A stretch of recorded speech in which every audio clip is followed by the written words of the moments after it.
إن الحمد لله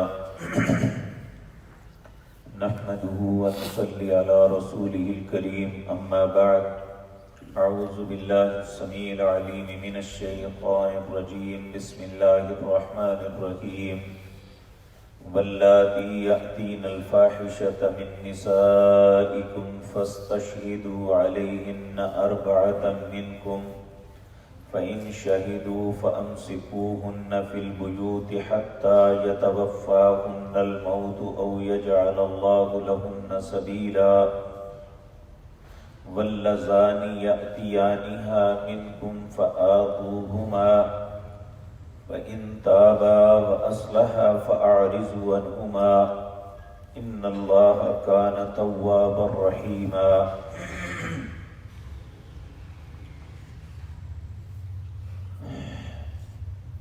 حضرات محترم، گزشتہ آیات میں اللہ رب العزت نے ترکے کی تقسیم کے اندر جو عورتوں کے حقوق غصب کیے جاتے تھے ان کا تذکرہ فرمایا کہ کوئی شخص ترکے کی تقسیم اپنی مرضی سے نہیں کر سکتا، بلکہ جو فریضہ اللہ نے عائد کیا ہے، بتایا ہے، اس کے مطابق اسے کرنا ہوگا۔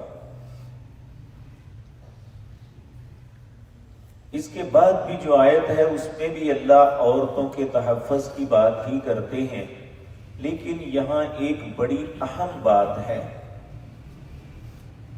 کہ دنیا کا سارا مال و متاع، دنیا کی ساری زیب و زینت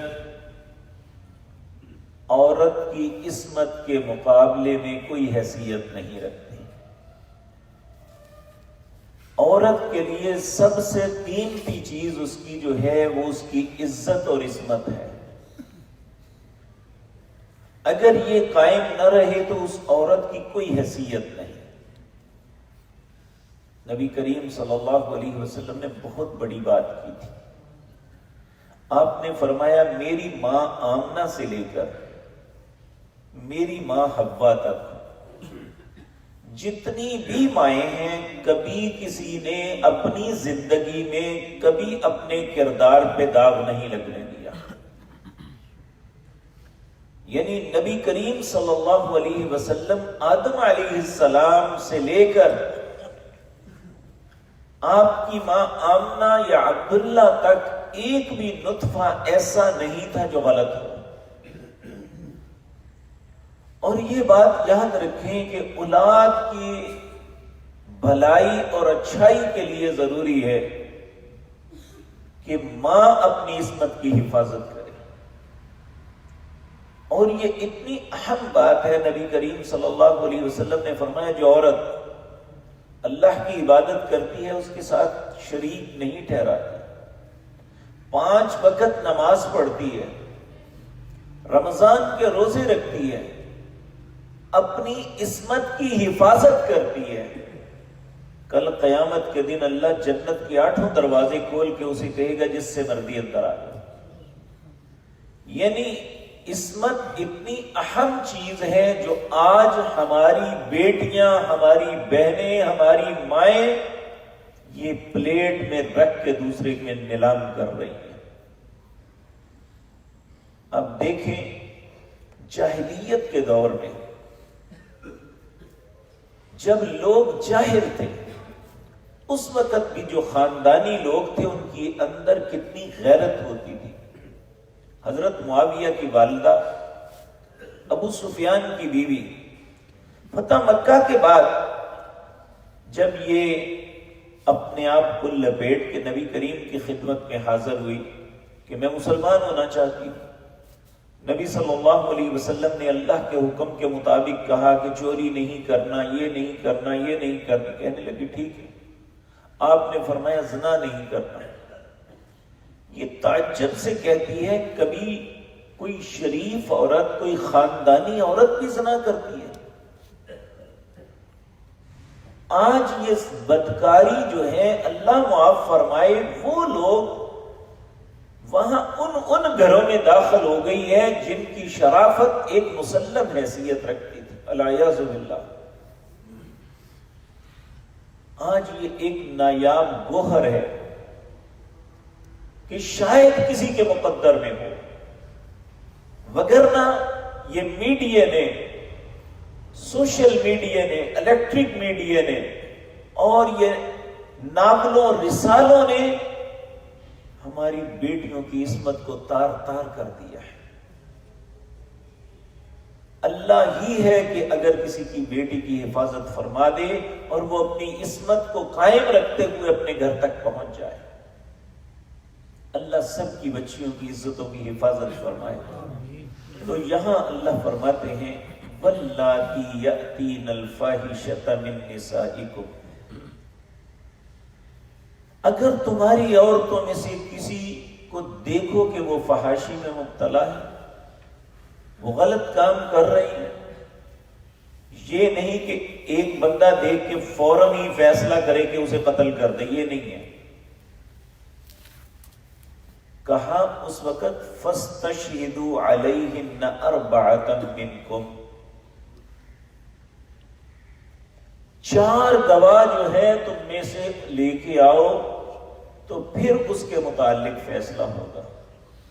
عام جتنے بھی مقدمات ہیں اس میں 2 گواہوں کی ضرورت ہوتی ہے، لیکن اگر کسی کے اوپر زنا کا الزام ہو تو وہاں حکم ہے 4 گواہ جب تک نہ ہو تب تک اس پہ حد نہیں لگے گی۔ کیوں؟ اگر یہ معاملہ حساس پڑا ہے تو یہ بھی نہیں ہے کہ کوئی ایک بندہ الزام لگا دے، جس طرح کی جان چھڑانے کے لیے بعض لوگ کرتے ہیں۔ تو اللہ رب العزت فرما رہے ہیں کہ فَاسْتَشْهِدُوا عَلَيْهِنَّ أَرْبَعَةً مِّنْكُمْ، اس برائی پہ تم میں سے 4 گواہ ہونے چاہیے۔ فَإِنْ شَهِدُوا فَأَمْسِكُوهُنَّ فِي الْبُيُوتِ، اگر تمہیں 4 گواہ میسر آ جائیں تو انہیں گھر کے اندر قید کر دو۔ حَتَّى يَتَوَفَّاهُنَّ الْمَوْتِ، یہاں تک کہ اس کی موت آ جائے اسے باہر نہیں نکالنا۔ او یجعل اللہ لہن سبیلا، یا اللہ اس کے لیے کوئی دوسرا رستہ نکال دے۔ اب اللہ نے دوسرا رستہ پھر نکالا۔ سورۃ نور کے اندر دوسری آیات اتری کہ اگر وہ عورت غیر شادی شدہ ہے اور مرد بھی غیر شادی شدہ ہے تو پھر وہاں کہا کہ اسے 100 کوڑے لگائے جائیں، 1 سال کے لیے جلا وطن کر دیا جائے، شہر بدر کر دیا جائے۔ اگر وہ شادی شدہ ہے تو پھر نبی کریم صلی اللہ علیہ وسلم نے فرمایا اسے رجم کیا جائے۔ رجم کیا ہے؟ کہ اس کے آدھے جسم کو زمین کے اندر گاڑ کے پتھر مار مار کے انہیں مار دیا جائے، الیاذ باللہ۔ یعنی یہ اتنا سخت، حالانکہ آپ دیکھیں کہ کسی بھی جرم کی سزا اتنی سخت نہیں ہے جتنی اس جرم کی سزا ہے۔ سبب یہ انسانیت کی تذلیل کرتے ہیں، انسانیت کو برباد کرتے ہیں یہ لوگ۔ اور آج عجیب بات یہ ہے کہ روزانہ یہ باتیں سنتے ہیں کہ ناجائز بچے کو روڑی پہ پھینک دیں، اسے کتے نوچتے رہے۔ اس سے زیادہ انسانیت کی کیا تذلیل ہو سکتی ہے کہ ایک اپنی خواہش کو پورا کرنے کے لیے۔ تو پھر اگر یہ سب کچھ ہم اپنی آنکھوں سے دیکھتے ہیں تو پھر اللہ نے اس رستے کو بند کرنے کے لیے جو طریقہ اختیار کیا ہے وہ غلط نہیں ہے۔ جو لوگ اسے ظالمانہ کہتے ہیں وہ بدبخت انسانیت کی تذلیل تو چاہتے ہیں، انسان کی عزت نہیں چاہتے، جبکہ اللہ انسان کی عزت چاہتا ہے کہ ہر آنے والا بچہ اسے معلوم ہو کہ میری ماں کون ہے، میرا باپ کون ہے۔ میں پہلے بھی یہ بات آپ کے سامنے عرض کر چکا ہوں، ارجنٹائن ایک ملک ہے، اس کا ایک بہت بڑا سٹار تھا میراڈونا. یہ فٹ بال کا بہت بڑا سٹار تھا. اس نے کئی دفعہ ورلڈ کپ جیتا اور دنیا میں ایک نام تھا اسے. یہ غالباً 2008 کی بات ہے. اس وقت سعودی ٹیلی ویژن نے اسے بڑا ہائی لائٹ کیا تھا. اس شخص کا انٹرویو ہوا. اس وقت یہ ایک کوچ کی حیثیت سے ورلڈ کپ 2008 کا جو ہوا تھا اس میں آیا ہوا تھا. تو اس سے ایک اینکر نے انٹرویو لیا. بہت سی باتیں پوچھنے کے بعد کہتی ہے کہ میں کچھ تیری نجی زندگی کے متعلق بات کرنا چاہتی ہوں، اجازت دیتے ہو؟ اس نے کہا کر لو. اس نے کہا کہ پیسہ تیرے پاس اتنا ہے کہ تیرے لیے پیسہ کوئی پرابلم نہیں ہے، کیا درست ہے؟ کہنے لگا ٹھیک ہے. دنیا میں کروڑوں تیرے پرستار ہیں جو تجھے چاہتے ہیں. آرام اور آسائش کی کوئی ایسی چیز نہیں جو تیرے پاس نہ ہو. کہنے لگا اس میں کوئی شک نہیں. اس نے آخری سوال کیا. اس نے کہا پھر نشہ کیوں کرتے ہو؟ ایک دم وہ جو ہے نا بجھ گیا. پھر سر اٹھا کے کہتا ہے نہ پوچھتی تو اچھا تھا. اگر پوچھا ہے تو میں بتاتا ہوں. مجھے بتاؤ میں نشہ کیوں نہ کروں کہ میری زندگی میں سکون نام کی کوئی چیز نہیں. میں نے اپنے متعلق پتہ لگانے کی کوشش کی کہ میں کون ہوں. تو میں بڑی انویسٹیگیشن کے بعد یہاں تک پہنچا کہ فلاں ارجنٹائن کے فلاں قصبے کے ہسپتال کے اندر اس نام کی عورت مجھے چھوڑ گئی تھی. نہ مجھے اس کا پتا ہے کہ میری ماں کون ہے، اور باپ کے متعلق مجھے پتہ ہی نہیں چل سکا. کس طرح مجھے سکون آیا؟ مسلمانوں، اللہ رب العزت نے تم پہ بہت بڑا احسان کیا ہے کہ ہمیں باپ جیسی نعمت دی ہے، ماں جیسی پیاری نعمت عطا کی ہے، جن کے متعلق ہم کہہ سکتے ہیں کہ یہ میں ان دونوں کی وجہ سے اس دنیا میں آیا. اور ان دنیا میں آنے پہ ہمیں کوئی ذہنی طور پہ ملال نہیں ہے، بلکہ اللہ کا احسان سمجھتے ہیں.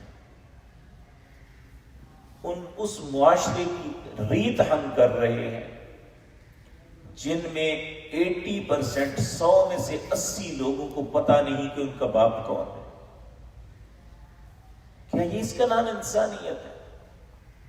اللہ رب العزت نے ہمیں ایک پاکیزہ اور مقدس زندگی جینے کا راستہ دکھایا ہے، اور جو شخص اس پاکیزہ اور مقدس زندگی کو ترک کیا ہے اس کو سخت سزا کا حکم دیا ہے. پہلا حکم یہ تھا کہ اگر 4 گویا میسر آ جائیں تو انہیں قید کر دو یہاں تک کہ موت آ جائے، باہر نہیں نکالنا. پھر اللہ نے کہا کہ اللہ کوئی رستہ اور بھی نکال سکتا ہے. پھر رستہ یہ نکالا کہ اگر وہ غیر شادی شدہ ہیں تو 100 کوڑے لگائے جائیں، 1 سال کے لیے جلا وطن کر دیا جائے. آج کے دور میں اسے قید کر دیا جائے. اور اگر وہ شادی شدہ ہے تو اسے رجم کیا جائے. لیکن یہاں ایک بات ذہن میں رکھنا، ہر بندہ سزا اپنے ہاتھ میں نہیں لے سکتا.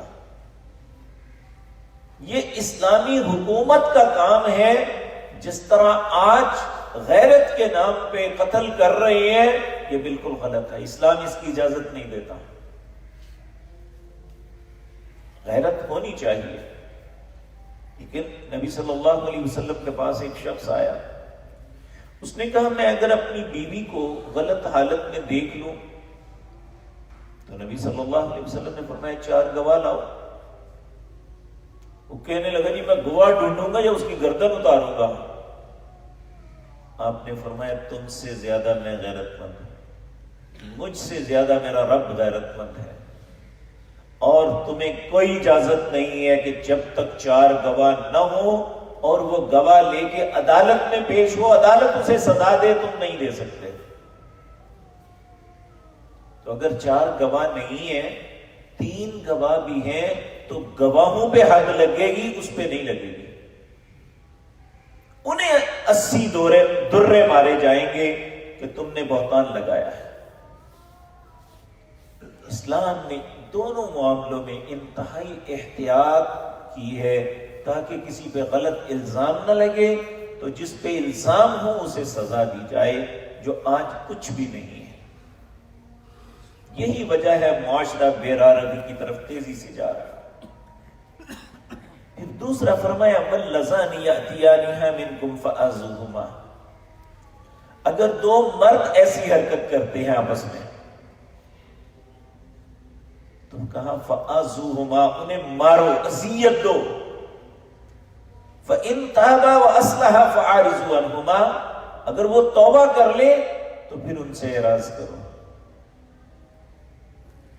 لیکن بعد میں نبی صلی اللہ علیہ وسلم نے دوسرا حکم یہ دیا اقتلوا الفاعل والمفعول، دونوں کو مار دو۔ یہاں 2 معنی ائمہ مفسرین نے کیے ہیں۔ اقتلوا، بعض تو کہتے ہیں اس کا معنی ہے قتل کر دو دونوں کو، بعض کہتے ہیں قتل سے مراد مارنا ہے۔ تو جو بھی ہو، تو اللہ رب العزت نے فرمایا اگر 2 لوگ ایسا کریں تو فَآذُوهُمَا، ان دونوں کو ایذا دو، فَإِن تَابَا، اگر وہ توبہ کر لیں، وَأَصْلَحَا، اور اپنی اصلاح کر لیں، تو فَأَعْرِضُوا عَنْهُمَا، دونوں سے پھر اعراض کرو۔ إِنَّ اللَّهَ كَانَ تَوَّابًا رَحِيمًا، بے شک اللہ توبہ قبول کرنے والا مہربان ہے۔ تو یہ برائی کا، بے حیائی کا دروازہ بند کرنے کے لیے اللہ رب العزت نے یہ حکم صادر فرمایا۔ اللہ ہم سب کو ان خباثتوں سے محفوظ رکھے، اور اگر کوئی ایسی غلطیاں ہیں تو اللہ ہمیں توبہ کی توفیق عطا فرما دے۔ اقول قولی ھذا واستغفر اللہ۔